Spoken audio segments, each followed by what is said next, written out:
Time period of simple pendulum के फॉर्मूले में हमने लास्ट लेक्चर में काफ़ी डिटेल स्टडी किया था और भी थोड़ा सा आगे हम इसके बारे में स्टडी करेंगे। तो फिर फॉर्मूला वही है T is equal to 2π/TL/G या फिर G इफेक्ट। ओके, सो इसमें इसी फॉर्मूले में हम अभी थोड़ा और आगे सोचेंगे। तो हमने लास्ट लेक्चर में देखा था कि लास्ट लेक्चर में यानी हम डेरिवेशंस में देखा था जो भी फॉर्मूला आया था। तो ऑसिलेशंस अगर है तो हमारा जो एंगल है एंगुलर डिस्प्लेसमेंट, तो पेंडुलम के बारे में हमने ये पढ़ा था कि ये सिंपल पेंडुलम कुछ इस तरह से होता है, तो इसे हमें ज्यादा डिस्प्लेस नहीं करना है, ठीक है ना। ये जो एंगल है यहाँ से एंगुलर डिस्प्लेसमेंट ये theta, it should B small, ठीक है ना। अगर ये स्मॉल है तो फिर अगर काफी स्मॉल है तो लगभग ये लीनियर एसएचएम परफॉर्म करेगा, तो formula T is equal to 2π/TL/G आएगा। अगर 20 डिग्री तक लिए तो एंगुलर एसएचएम करेगा, फिर भी फॉर्मूला वही आएगा T is equal to 2π/TL/G। तो यहाँ तक हमने इसमें पढ़ा था। ओके, अब थोड़ा सा आगे हम इसकी बारे में जानकारी लेना है। तो समझो अगर आपने थीटा कुछ ज्यादा ही ले लिया, ठीक है ना, कितना लेना है, 20 डिग्री के पास ही क्यों लेना है, इसके बारे में भी हमें आज पता चलेगा। ओके, सो समझो हमने ये थीटा थोड़ा सा ज्यादा डिस्प्लेस कर दिया। सो अगर थीटा ज्यादा है, if theta is high, if theta is higher or large, if theta is large, तो हमें sin theta is not equals to theta, ठीक है ना। तो sin theta की वैल्यू थीटा नहीं होती। तो ऐसे केसेस में the motion of simple pendulum, motion of simple pendulum is not SHM, but it is oscillatory। ये oscillation ही करेगा, but oscillations SHM नहीं होगी। तो ऐसा हो सकता है कि कोई मोशन oscillations है पर वो SHM नहीं होगी, क्योंकि हमें पता है कि SHM होने के लिए force is directly proportional to displacement और एक दूसरे के डायरेक्शन एक दूसरे का अपोजिट डायरेक्शन में डिस्प्लेसमेंट और फोर्स होने चाहिए। सो ऐसा नहीं होगा एसएचएम में, पर यहाँ पे टू एंड फ्रो मोशन होती रहेगी, ठीक है ना। कौन सी मोशन होती रहेगी, टू एंड फ्रो।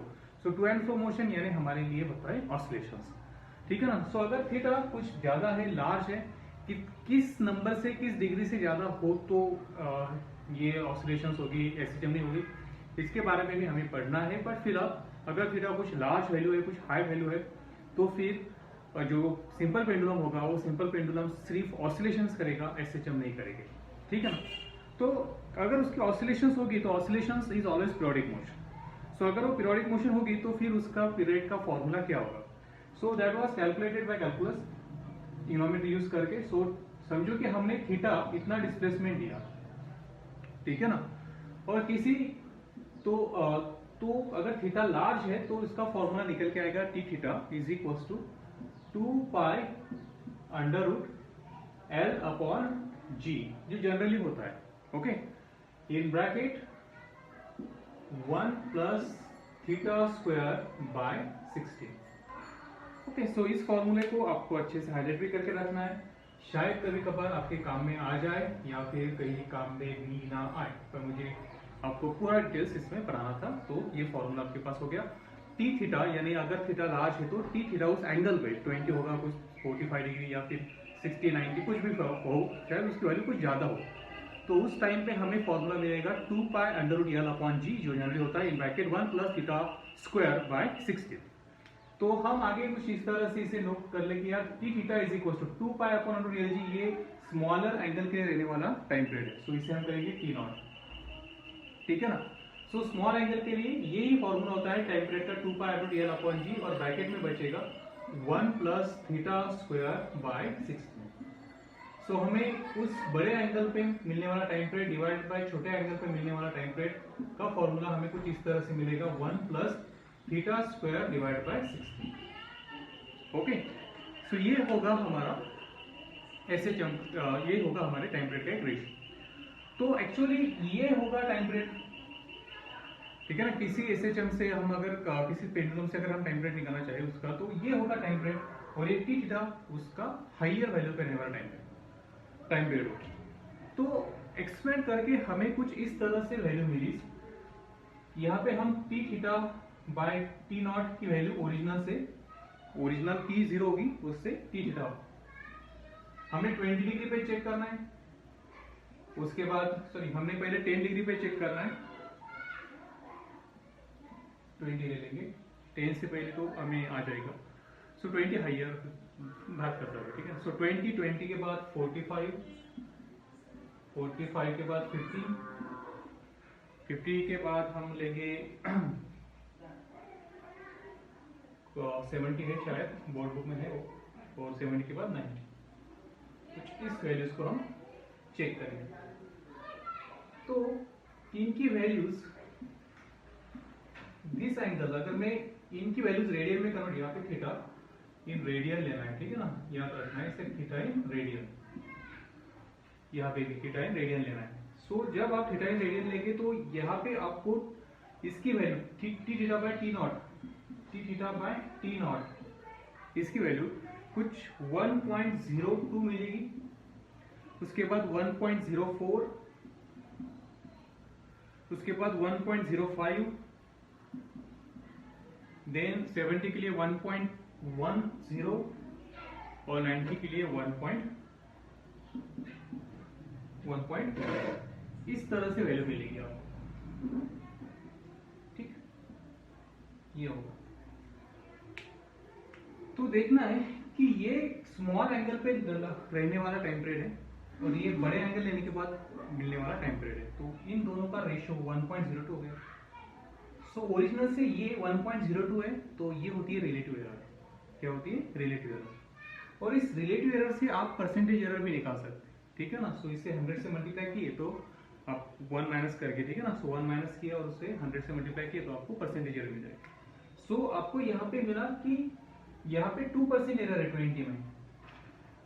अगर 45 डिग्री पे लिया तो आपको 4% एरर मिलेगा, 50 डिग्री पे लिया तो आपको 5% एरर मिलेगा, 10 पे आपको 70 पे आपको 10% एरर मिलेगा, और 1.80 यानी 90 डिग्री पे 18% आपको एरर मिलेगा। यानी अगर आप एंगल बढ़ा लेते हो तो एरर बढ़ती जाती है। 20 पे 2% की एरर है, दैट इज, ठीक है ना, एक्चुअली दैट इज स्मॉल। 4% और बड़ी एरर, 5% और बड़ी, 10% और बड़ी, और 18 तो बहुत ज्यादा होगी। सो हमें कम से कम एरर अगर कम है तो एक्यूरेसी ज्यादा होती है। सो हमें कम से कम एरर में इसे कैलकुलेट करना था।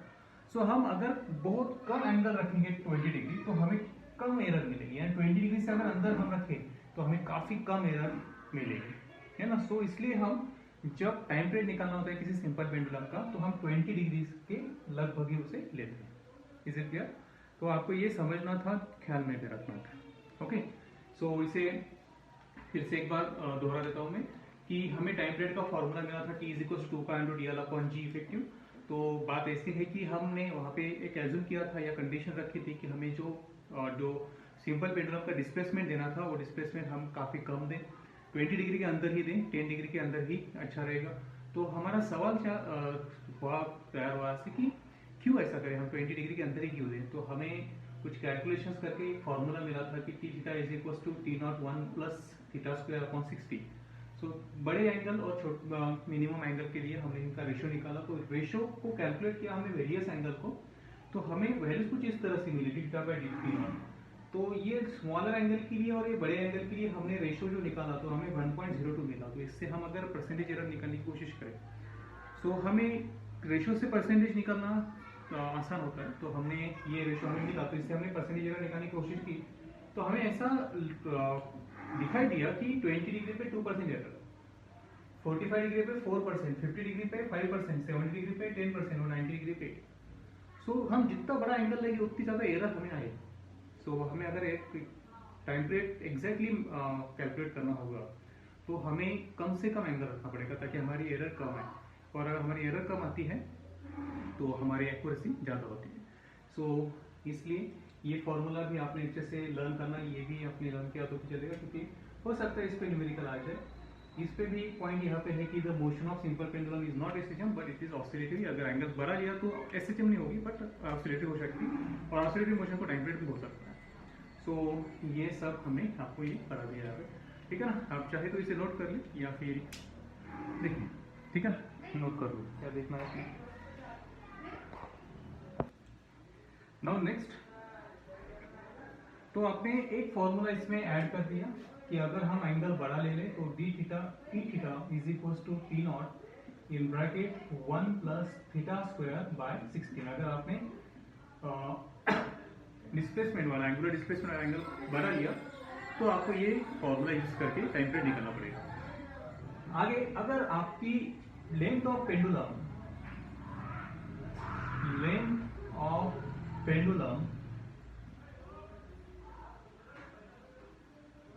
is comparable with radius of अर्थ है, ठीक है ना। तो आपके टाइम पीरियड का फॉर्मूला कुछ इस तरह से लेना पड़ेगा आपको। T is equal to 2 pi under root 1 upon G in bracket 1 upon small l plus 1 upon capital R, where R is the radius of Earth। Okay, so कभी फॉर्मूले जो basic formula T is 2 upon G, तो उससे कुछ अलग अलग निकल के आपके सामने रख देगा। हम डिटेल स्टडी करें T इज 2 अपॉन G, तो कुछ भी नहीं बचेगा, ठीक है ना। सिर्फ ये फॉर्मूले का डेरिवेशंस मैंने नहीं लिया क्योंकि उसकी जरूरत नहीं है, और इस फॉर्मूले का भी डेरिवेशन नहीं लिया क्योंकि उसकी भी जरूरत नहीं है, ठीक है ना। आप इसे लर्न करना चाहे तो लर्न कर सकते हैं, या फिर अच्छे से प्रैक्टिस करके बार बार न्यूमेरिकल छोड़ के आपकी ये पूरे लर्न हो जाएगा अपने आप, ठीक। तो ये हो गया हमारा फॉर्मूला। तो इस फॉर्मूले में भी कुछ कंडीशंस होगी। पहली कंडीशंस हम लेंगे कि समझो इफ यल जो लेंथ ऑफ पेंडुलम है it should be very less than R, जो हम जनरली लेते हैं ना, जो हम एक्सपेरिमेंट करते हैं, तो जनरली हमारा लेंथ ऑफ सिंपल पेंडुलम काफी कम रखते हैं, ठीक है ना। सो यल अगर बहुत कम है तो L is very very smaller than R, तो यल कम है और आर बहुत ज्यादा है, तो 1 अपॉन आर की वैल्यू काफी कम होगी, सो दैट इज नेग्लिजिबल। देखो आर बड़ा है, आर बड़ा है इसलिए 1 अपॉन आर की वैल्यू कम होगी, और 1 अपॉन आर की वैल्यू अगर कम होगी, ठीक है ना, तो हम उसे नेग्लेक्ट कर सकते हैं। सो हमें यहाँ पे टाइम पीरियड मिलेगा T is equal to 2 pi under root 1 upon G into 1 upon L, है ना, ऐसा मिलेगा कि 1 अपॉन आर नेग्लिजिबल हो जाएगा। So it is equal to 2 pi under root L ऊपर जाएगा अपॉन G, जो हमारा ओरिजिनल फॉर्मूला है। सो ये एक्चुअली ये ओरिजिनल फॉर्मूला है, ये पक्का फॉर्मूला है, कहीं पे भी लगा सकते हैं आप इसे, ठीक है ना। और ये उससे बना हुआ एक शॉर्टकट है, जबकि हमने एंगुलर डिस्प्लेसमेंट वगैरह सब कम कर लिए थे तो उस कंडीशन पे, तो ये फॉर्मूला काफी अच्छी तरह से रन होता है। सो आपको सिर्फ याद रखना है। तो ये हो गई अपनी कंडीशंस। सेकंड कंडीशंस में जाएंगे हम अभी। इफ, ठीक है ना, L is very very greater than R। सो अगर L काफी बड़ा है R से, सो अगर L काफी बड़ा है तो 1 अपॉन L काफी कम हो जाएगा, तो R बचेगा। सो हमें जो टाइम पीरियड मिलेगा T is equal to 2 pi under root 1 upon G in bracket 1 upon R बचेगा सिर्फ यहाँ पे, है ना। 1 अपॉन L गायब हो जाएगा क्योंकि L की वैल्यू काफी ज्यादा है, L की वैल्यू ज्यादा है इसलिए 1 अपॉन L की वैल्यू काफी कम होगी, ठीक है ना।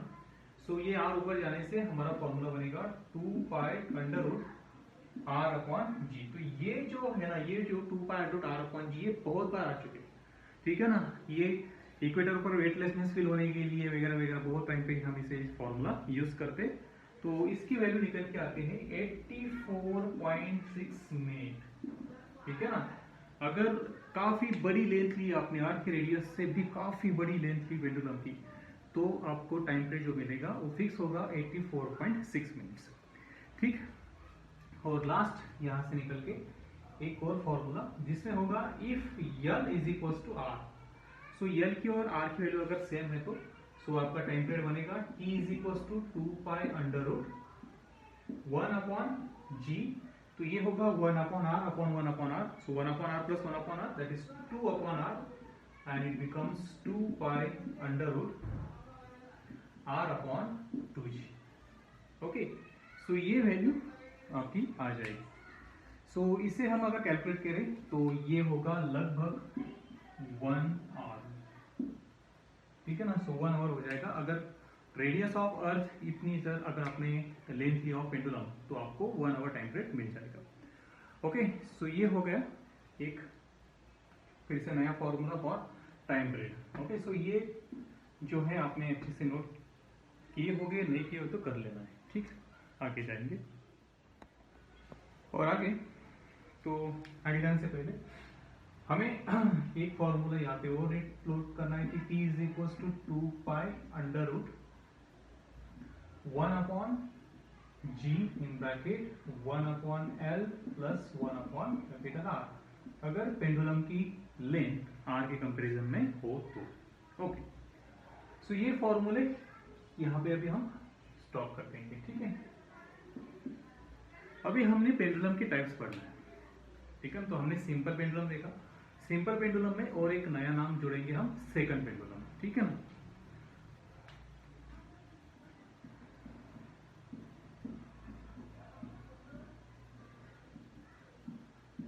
सेकंड पेंडुलम क्या होता है? Second pendulum, the simple pendulum, the simple pendulum of time period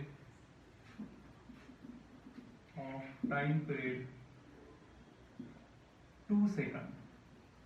ऐसा सिंपल पेंडुलम कि जिसका टाइम पीरियड 2 सेकंड है उसे कहेंगे हम second pendulum. Okay, so it is so much easy definitions, is it? So यहाँ पे हम इसका डेरिवेशंस निकालेंगे। डेरिवेशन होगा लेंथ ऑफ सेकंड पेंडुलम।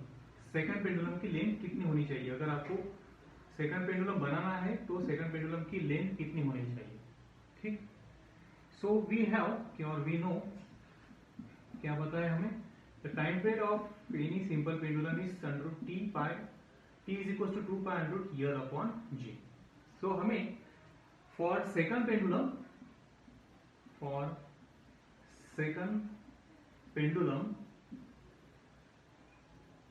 हमें t लेना होता है 2 सेकंड। t कितना लेना होता है? 2 second. So therefore 2 is equal to 2 pi under root L upon G, है ना? सो स्क्वायरिंग बोथ साइड कर देंगे। सो यहाँ पे हो जाएगा 4, यहाँ पे कट कर दो, यहाँ पे 2 2। सो स्क्वायरिंग कर दिया तो 1 is equal to pi square into L upon जी।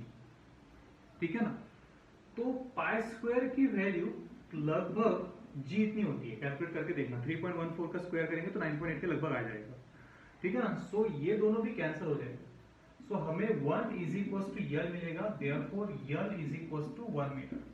यहाँ पे अप्रोक्सीमेट लिया गया, अगर आपने अप्रोक्सीमेट नहीं लिया होता तो ये आएगा 0.0996, मेरे ख्याल से यहाँ पे 96। ठीक है ना, कुछ भी हो गया अप्रोक्सीमेट, आप 1 मीटर ही कंसिडर किया तो चल जाएगा। ठीक, सो सेकंड पेंडुलम क्या होता है? सेकंड पेंडुलम यानी ऐसा सिंपल पेंडुलम जिसका टाइम पीरियड होता है 2 सेकंड। और क्या होती है सेकंड पेंडुलम की लेंथ? तो सेकंड पेंडुलम की लेंथ होती है 1 metre. So this is the topic, note down this again.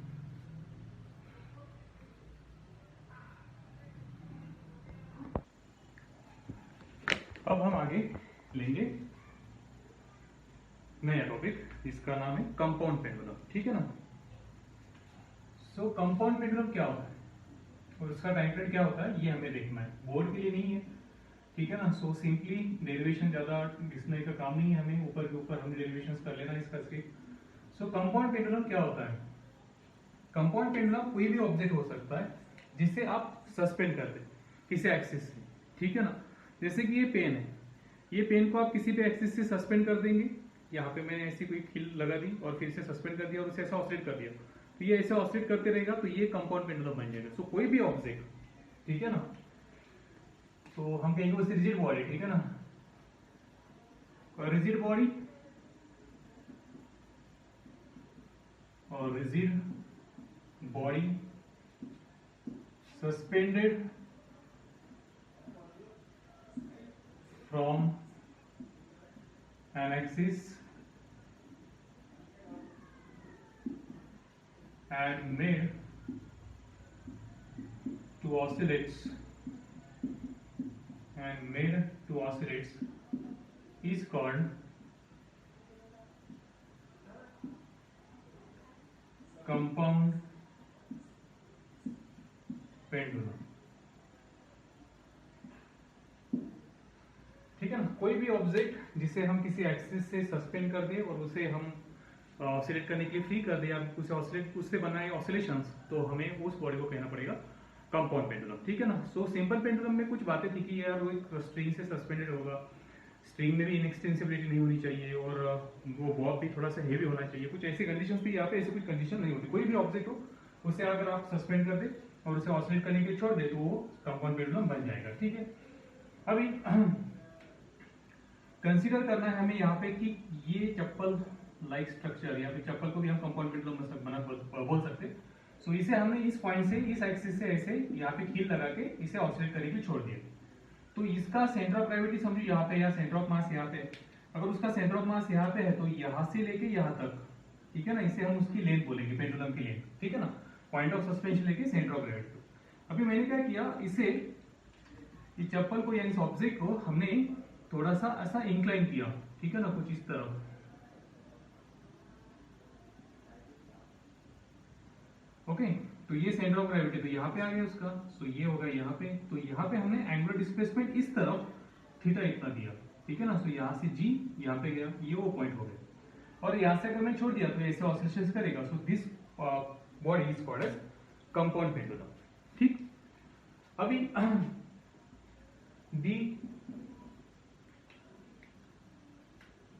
the restoring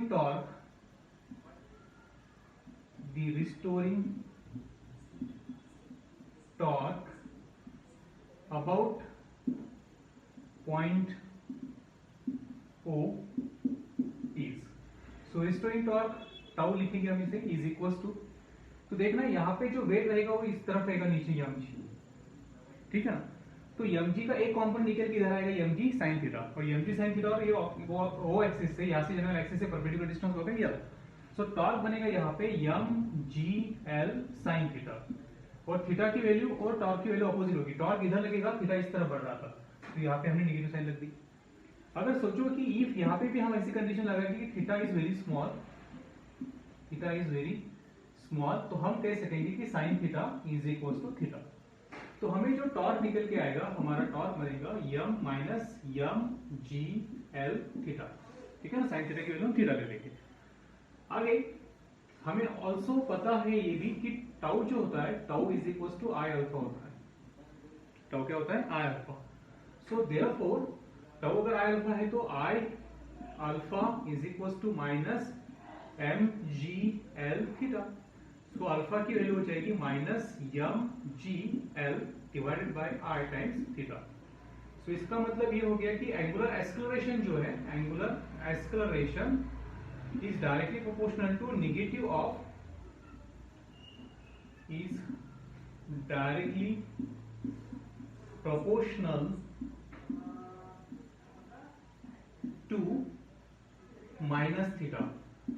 so therefore motion, ये जो मोशन होगी ये पेंडुलम की, ये कंपाउंड पेंडुलम की, that motion is SHM। तो ये SHM होगी।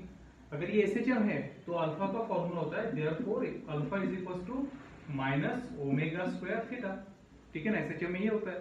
सो ओमेगा स्क्वायर की वैल्यू क्या आई, सो देयरफॉर ओमेगा स्क्वायर की वैल्यू निकल के आई, omega square is equal to, comparison करेंगे अगर एक इक्वेशन, ये सेकंड इक्वेशन, ये फर्स्ट इक्वेशन को, तो ओमेगा स्क्वायर की वैल्यू आई mgl अपॉन r, यानी ओमेगा की वैल्यू आई आपकी निकल के under root mgl upon r। तो फिर आपका जो टाइम पीरियड बनेगा वो बनेगा 2 पाई अपॉन ओमेगा, यानी 2 पाई upon i divided by 2 pi under root i divided by mgl। ठीक है ना, सो यल क्या होगा, यल होगा कि पॉइंट एक्सिस ऑफ रोटेशन या फिर पॉइंट ऑफ सस्पेंशन से लेके उस ऑब्जेक्ट के सेंटर ऑफ ग्रेविटी का डिस्टेंस यल होगा, और i होगा उस ऑब्जेक्ट का मोमेंट ऑफ इनर्शिया। ठीक है ना, सो हम इसे यहाँ पे अच्छे से एक बार नोट जैसे ही लिखेंगे, आई क्या होगा, आई होगा मोमेंट ऑफ इनर्शिया। ठीक है ना, अबाउट पॉइंट ऑफ सस्पेंशन। ठीक है ना, about point of suspension, body का नहीं, बॉडी के जहां से पॉइंट ऑफ सस्पेंशन है वहां से। और यल क्या होगा, यल होगा distance between point of suspension and centre of mass. ठीक है ना। तो अच्छे से कंपाउंड पेंडुलम की जो टाइम पीरियड का फॉर्मूला है इसे लर्न करना है। क्या आया, सिर्फ फॉर्मूले को फोकस किया तो भी चलेगा। T is equal to 2 pi root I upon mgl, जबकि I क्या होता है, I होता है mi about point of suspension और L होता है distance between the point of suspension and axis. So sorry, point of suspension and centre of mass. So point of suspension को ही हम एक्सिस भी कहेंगे। ठीक है ना, क्योंकि उस एक्सिस के इर्द गिर्द वो जो ऑब्जेक्ट होता वो ऑसिलेट करेगा। ठीक है ना। सो इसे भी आप एक बार अच्छे से नोट कर लेना है। ठीक है। सो बच्चों, हमें कंपाउंड पेंडुलम के लिए जो टाइम पीरियड आया, टाइम पीरियड का फॉर्मूला इस तरह आया। T is equal to 2 pi under root moment of inertia about the point of suspension divide by mgl। ठीक है ना। तो इस पे हम कुछ न्यूमेरिकल छुड़ाएंगे।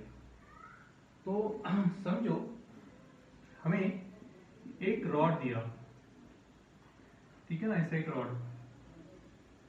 सो इस रॉड की जो पूरी लेंथ है, तो वो लेंथ है कैपिटल L और रॉड का मास है m, और रॉड के किसी एंड पे यहाँ पे उसे सस्पेंड कर दिया, फिर उसे ऐसे ऑसिलेशंस करने के लिए छोड़ दिया।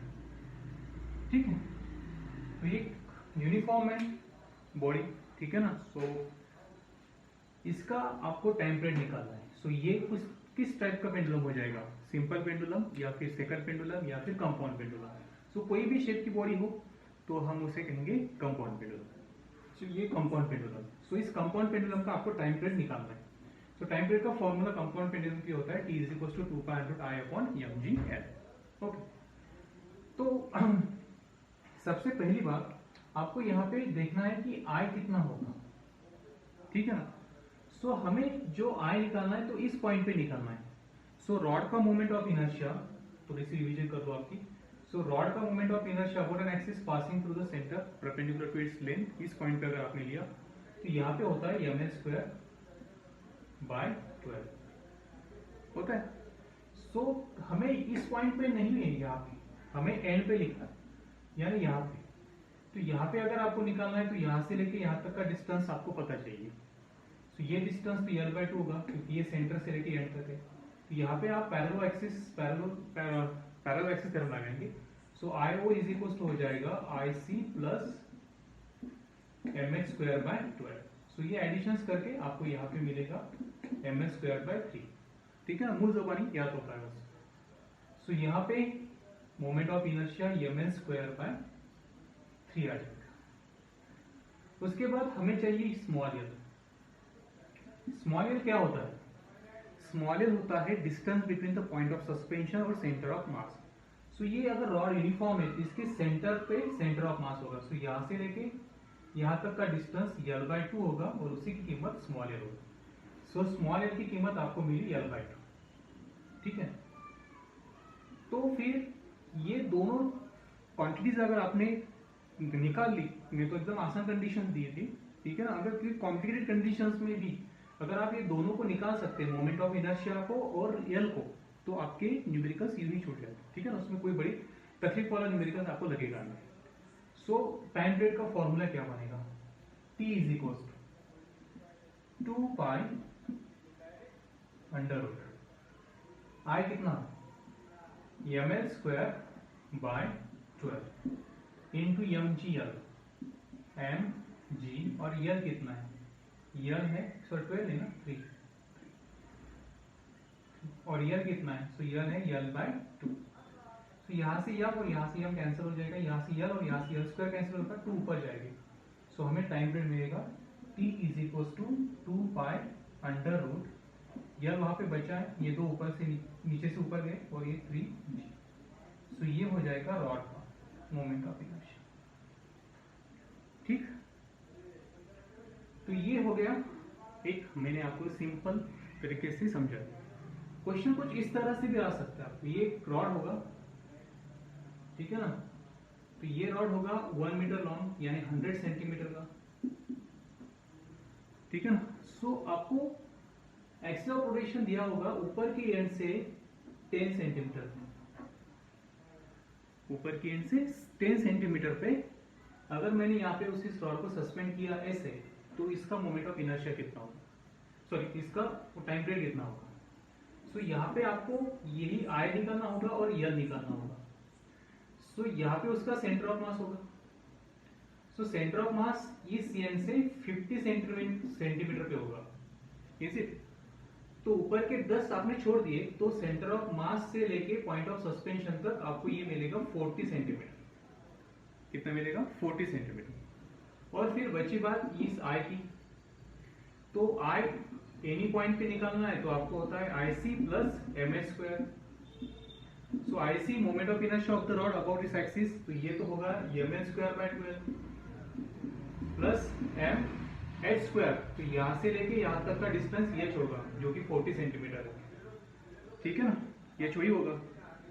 सो यहाँ पे 40 का स्क्वायर। तो इसे मिला के आपको आयो मिलेगा, फिर यल मिलेगा, फिर आपको टाइम पीरियड निकालना है, ठीक है ना। कुछ ऐसे न्यूमेरिकल्स यहाँ पे आते रहते हैं। एक और लेता हूं, ये तो हो गया हमारा रॉड का। अगर रिंग है, ठीक है, रिंग, और रिंग को सस्पेंड किया आपने किसी पॉइंट से, तो ये एक रिंग है, रिंग का रेडियस है r, और यहाँ पे किसी ने कील लगा दी, ठीक है ना, और इसे रिंग पे छोड़ दिया, और रिंग को ऐसे धक्का दे तो ऐसे ऑसिलेट करेगी, तो उसका टाइम पीरियड क्या होगा। सो अभी ये रिंग है तो फिर ये कंपाउंड पेंडुलम बनेगा। सो कंपाउंड पेंडुलम में आपको निकालना होता है पहले आई मोमेंट ऑफ इनर्शिया। सो यहाँ पे सेंटर है और सेंटर से ये डिस्टेंस, सो ये जो एक्सिस होगा यहाँ का, तो ये टेंजेंट होगी, ठीक है ना, रिंग को टेंजेंट, और टेंजेंट पे मोमेंट ऑफ इनर्शिया, रिंग के टेंजेंट पे मोमेंट ऑफ इनर्शिया होता है ट्वाइस एम आर स्क्वायर, ठीक है ना, इससे आपने पढ़ा हुआ है ट्वाइस एम आर स्क्वायर। और यहाँ पे जो लेंथ होगी एक्सिस ऑफ रोटेशन या फिर पॉइंट ऑफ सस्पेंशन से लेके सेंटर ऑफ ग्रेविटी तक, तो वो लेंथ यानी यल होगा, यानी आर होगा। So L is equals to R. So बस हो गया सॉल्व। सो टाइम पीरियड हो जाएगा t is equals to 2 pi under root I की value 2 M R square divided by M G L. So M G और L की value फिर से आर, सो आर आर के कैंसल, एम एम के cancel, so आपको मिलेगा 2 pi under root R two R upon G. Same disc के लिए भी पूछ सकते हैं, स्फीयर के लिए भी पूछ सकते हैं, किसी के लिए भी पूछ सकते हैं। सो आपको सिर्फ आई फाइंड आउट करना है about the axis of rotation, और यल को गेस करना है अच्छे से, तो आपका कंसर बिल्कुल ठीक से आ जाएगा, ठीक है। सो ये थे हमारे कंपाउंड पेंडुलम, ओके। इसके बाद हमें अभी आगे तो हमारा भी ऑसिलेशन होना चाहिए था, बट बोर्ड बुक ने हमें दो पेंडुलम के बारे में और पॉइंट्स दिए, जो दो पेंडुलम में है कि एक टॉर्शनल पेंडुलम बोलते हैं उसे, टॉर्शनल पेंडुलम होता है, और एक डायपोल होता है, मैग्नेटिक डायपोल, उसे हमने मैग्नेटिक फील्ड में रखा तो वो कैसे ऑसिलेट करेगा। सो ये दो पॉइंट्स रहेंगे, तो हम उसे अगले लेक्चर में पढ़ेंगे, और उसके बाद हम डैम ऑसिलेशंस की तरफ जाएंगे, और डैम ऑसिलेशंस के बाद थोड़ा सा रेजोनेंस होगा, और फिर ये चैप्टर खत्म हो जाएगा, ठीक है ना। So hopes you are enjoying this class, take care.